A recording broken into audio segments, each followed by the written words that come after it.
Oi pessoal, bem-vindos a mais um Board of View. Eu sou o Christian Dalon e hoje eu quero trazer uma review rápida do Nidavellir. Esse jogo foi lançado agora aqui no Brasil pela Grok Games.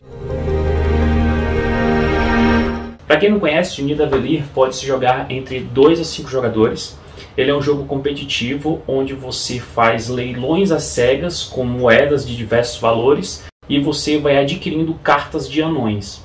O seu objetivo é montar o exército mais forte e para que você possa enfrentar o monstro que está ameaçando a Vila dos Anões.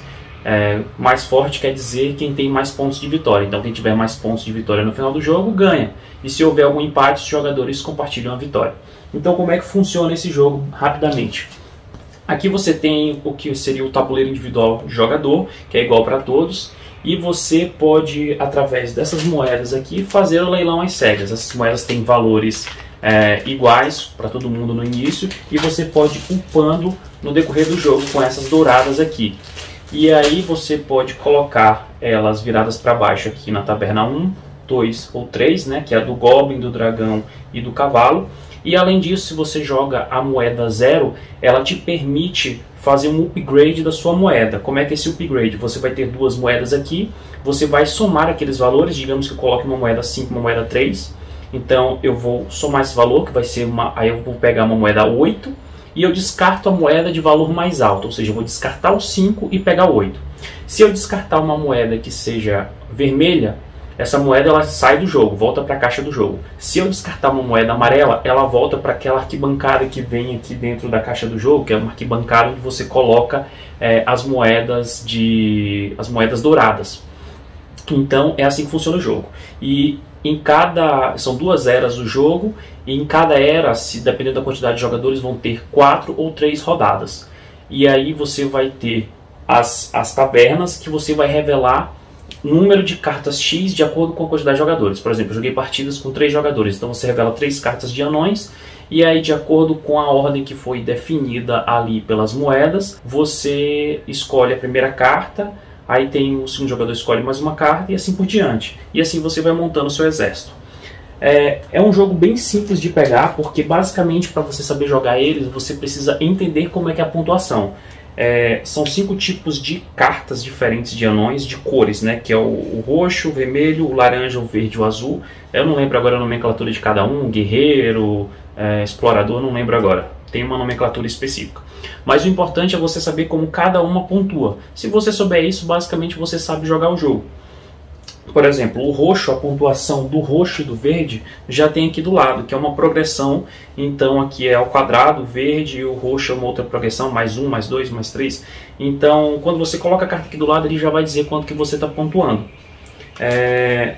O vermelho, você basicamente soma o valor das cartas, só que no final do jogo, o jogador que tiver mais cartas, mais níveis de vermelho, os níveis são definidos como. Então, por exemplo, se você vai pegar cartas de cores diferentes, elas vão ficar lado a lado. Se você pega da mesma cor, você começa a empilhá-las dessa forma. Então, se elas forem da mesma cor, elas vão ficar empilhadas. E assim, se tem 2 cartas, são 2 níveis. Tem cartas que tem 2 níveis já em uma carta só.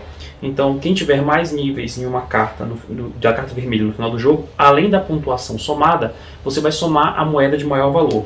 O azul você simplesmente soma o valor das cartas, e a laranja você vai somar todos os números das suas cartas laranjas e multiplicar pelo nível de cartas laranjas que você tem. Então você entendendo isso, eu falei aqui rapidamente, mas você entendendo isso, você vai entender o jogo, vai conseguir jogar perfeitamente. Isso é um jogo que você explica, sei lá, entre 5 e 7 minutos, é bem rápido de explicar. E as partidas duram 30 minutos, dependendo da quantidade de jogadores. É um jogo bem rápido, e o que eu gostei dele além de rápido, ele é super dinâmico. Você consegue tomar aquelas decisões rapidamente e as rodadas não se prolongam.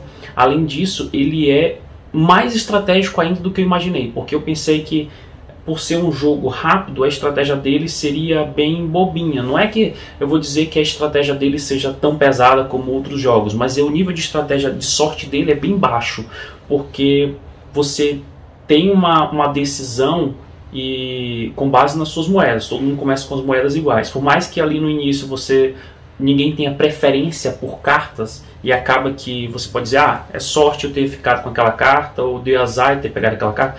Mas assim que acaba a primeira rodada, que é quando você pega as primeiras 3 cartas, a partir da segunda rodada já entra mais estratégia. Quanto mais o tempo vai passando nesse jogo, mais rodadas vão passando, mais estratégico ele fica. Por quê?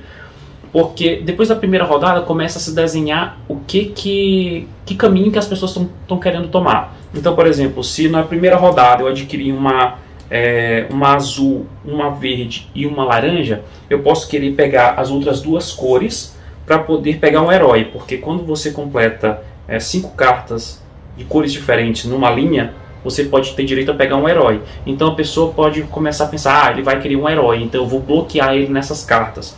Ou eu vejo que uma outra pessoa está começando a ir para uma estratégia das cartas laranjas, que ele tem muita carta laranja, então eu vou começar a bloquear ele e pegar aquelas cartas. E também, à medida que as pessoas vão upando as suas moedas, então, por exemplo, se você vê que uma pessoa tem uma moeda de número 18 e a sua maior moeda é 15, e logo na primeira taverna aquela pessoa que está fazendo uma estratégia de cartas laranja tem uma que ela vai querer lá. Então você já começa a identificar, putz, aquela pessoa ali vai querer aquela carta laranja e vai colocar a maior moeda dele lá. Então eu não vou colocar a minha maior moeda, que ainda é menor que a dele, naquela taverna. Então eu vou guardar ela para uma outra ocasião. Então esse jogo ele tem muita estratégia e, além disso, a variabilidade dele é muito grande. Nenhum jogo vai ser igual ao outro. Eu não joguei tantas partidas assim, mas eu percebi isso porque esse jogo ele fica melhor com mais pessoas. Quanto mais pessoas, melhor, porque tem mais interação. E por essa interação, por mais que sejam só 5 tipos diferentes de carta, todas as vezes que você embaralhar, nunca vão sair as mesmas combinações de cartas. Sempre vão ser combinações diferentes. E dependendo de quem estiver jogando, as estratégias vão ser sempre diferentes. Então, não tem como esse jogo não ter uma jogabilidade, uma rejogabilidade pequena, entendeu? Então é uma jogabilidade muito grande por conta dessas variações que acontecem. Então é um jogo que eu super recomendo que vocês tentem, porque principalmente assim, é um jogo leve que se encaixa ali entre uma partida ou outra para começar à noite. Dá para você jogar 1 ou 2 partidas tranquilamente. Eu não vou recomendar você jogar várias partidas, porque senão você vai enjoar do jogo, né? Jogar, sei lá, 4, 5 partidas de uma vez só. Mas é um jogo que tem uma alta jogabilidade. Os heróis também que vem na caixa tem uma variedade muito grande de heróis, porque tem os heróis normais, tem os heróis das cores também que você vai empilhar. Eu não vou entrar em detalhes aqui, depois vocês podem checar também, tem um manual aí na Ludopedia. Então isso já dá uma variabilidade sem precisar da expansão. Não tem expansão ainda aqui no Brasil, mas já tem uma expansão lá fora. E outra expansão vai ser lançada ainda esse ano, que vão adicionar personagens mitológicos. A primeira expansão, que é a Thingvellir, ela adiciona mercenários e um outro local que o jogador que deu o lance mais alto pode ir. Então, e deixa mais estratégico. Então se você quiser mais estratégia, você pode checar essas opções. Mas o jogo base, como ele já vem, ele já é sensacional. A produção dele é incrível, assim, além da... Apesar de ser só o papelão, mas a produção, a arte do jogo é muito bonita, a arte das cartas.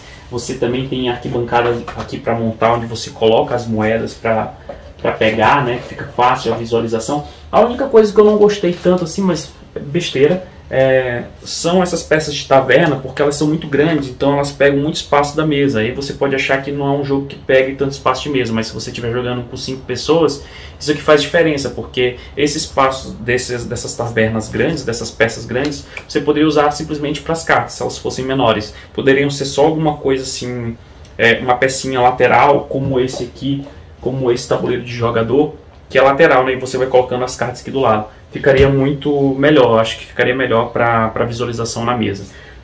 De resto, também vem com esses card holders, que você pode colocar as cartas de heróis aqui para facilitar a visualização das pessoas, sem ocupar espaço na mesa, porque se você coloca todos deitados também, ia ocupar um baita espaço.